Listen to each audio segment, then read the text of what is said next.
সাথে ধনেপাতা আর টমেটো দিয়ে তরকারি করার জন্য আমি ধনেপাতা, টমেটো আর কাঁচা লঙ্কাগুলোকে বেটে নেব। দিয়ে দেব সর্ষের তেল মাছ ভাজার জন্য। মাছগুলোতে আমি একটা করে একে একে ভেজে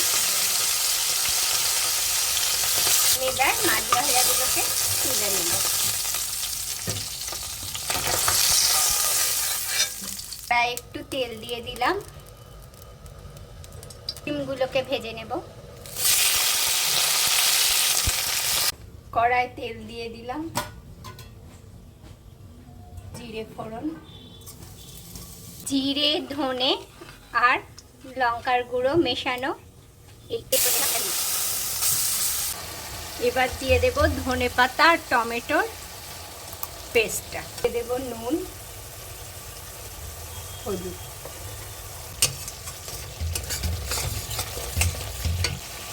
এবার দিয়ে দেব মিক্সির ভাটি দেওয়া জলটা। ঝোলটা ফুটে গেছে, দিয়ে দেব শিম আর কাঁচা লঙ্কা, সে দেব ভেজে রাখা তেলাপিয়া মাছগুলো।